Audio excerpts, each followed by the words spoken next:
Hi there, hope you're having a good day. Welcome back to another video. Today we'll be talking about the GT Cut 3 Turbo.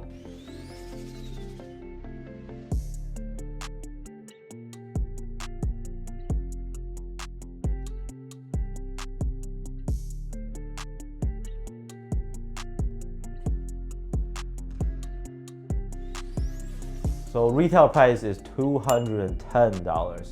That is nasty. That bumps it right up to become the most expensive basketball shoe from Nike right now. More expensive than their LeBrons and Air Jordans. The original GT Cut 3 was $190 USD. Anyways, we'll just get right into the meat of it. Based on my experience, the Turbo is actually quite a different shoe from the original version. The way they feel on feet, the upper material especially, lockdown and support, traction and also durability. Did they provide us with the right tuning for the extra $20?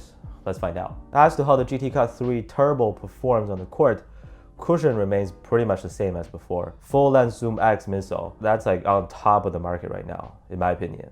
Loaded for sure, delicious, yes. The amount of compression in the heel, the bounce back and responsiveness you get, those are easily top notch. It's bouncy in the forefoot too, great setup. However, the change here on the Turbo is the addition of the Zoom X insole. Let me just take it out for you. Does the new insole provide an additional boost or anything? Nope. I didn't feel like this added an extra bounce or improved the step-in comfort. I mean, it's better than their sketchy regular insoles, but it's still very thin, and I didn't feel any direct impact, to be honest. The weight of the shoe has gone up a little bit. It used to be about 355 grams for US 10.5. Now the Turbo is about 385 grams for the same size. Still a lightweight, low-top shoe, but the original version is lighter, mostly due to the difference in the upper construction. We'll get into that very soon. Another difference, this could come down to your personal preference. The original GT Cut 3 took a much shorter break-in period to me. It was pretty much good to go right from the start, whereas the Turbo, you might have to give it more time for the shoe to fully break in. It took me about 3 to 4 half-court pickup runs. This is a shoe that I've been using the most ever since I got it. As long as you're patient, you'll love it. I gotta point out that if you're going for pure comfort, like let's say you found both versions in store and you try them on at the same time, you probably will feel more comfortable in the regular version. Does that fully reflect the functionality? Not necessarily, you'll see. Traction, we did have an improvement. Please correct me if I'm wrong. I believe all of the previous releases of the GT Cut 3 had a translucent outsole, except for the Chinese New Year colorway. And now on the Turbo, I guess this is technically solid rubber. Well, it has like a reflective semi-translucent marble finish. Same exact herringbone patterns. The difference in dust pickup is almost day and night.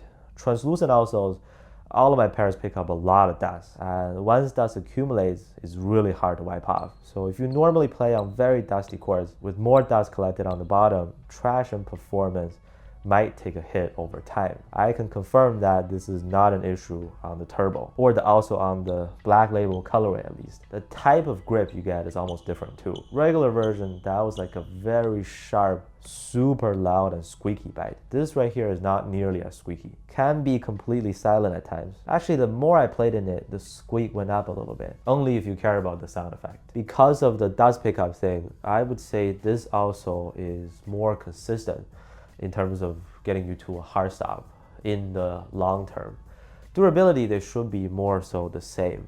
I've obviously had this for a much longer time, like more than a year. This one for just a little over a month. So only time will tell, but I have worn the Turbo outdoors too. So that's something that I could definitely update on later. Speaking of durability, for cushion, remember that Zoom X on the original version did eventually have the bottom out effect. Turbo, we'll see. Just keep in mind that the initial level of bounciness may not be exactly the same later down the road. With the fit, now I can say that this is a very true to size fit. I don't know if you've been told this by anybody else, but I'm pretty sure I mentioned in my GT Cut 3 video that you can either go true to size or down a half size to to avoid the ankle area being too loose, for example. That's because the materials were really thin and I ended up having some dead space inside. The turbo eliminates that concern entirely. So here, just go with your true size, your normal size in other Nike sneakers. True to size fits pretty tight and snug, but one, they do break in. Two, the width didn't shrink, like it didn't become narrower. So it's a pretty easy sizing decision. On the interior, you won't have as much empty space here with the turbo. I think that should be a good thing for most people, right? Normal width and length, no more potential heel slippage concerns. Great.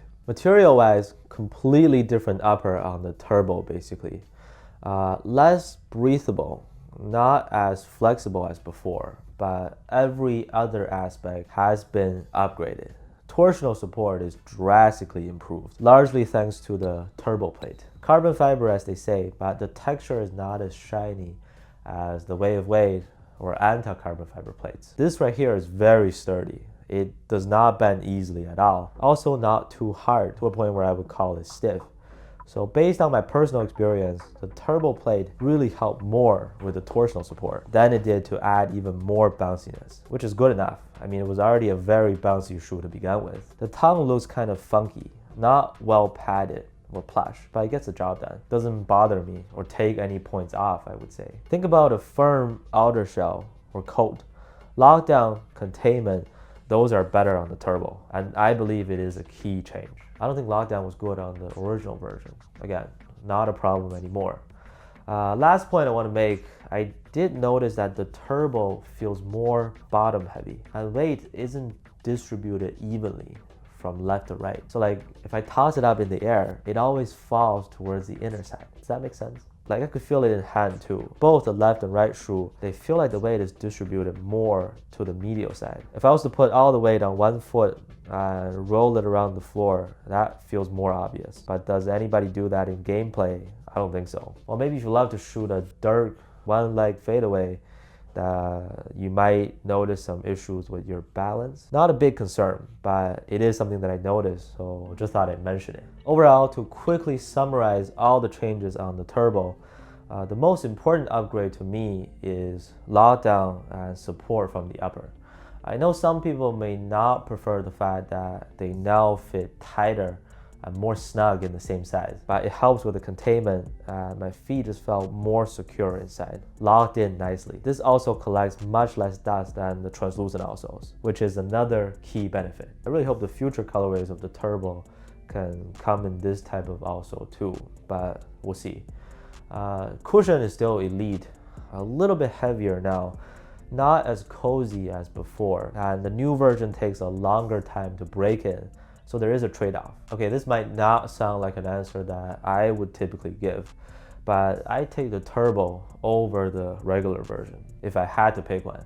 Both versions are fantastic. I just think Nike actually pinpointed the areas of improvement very accurately this time.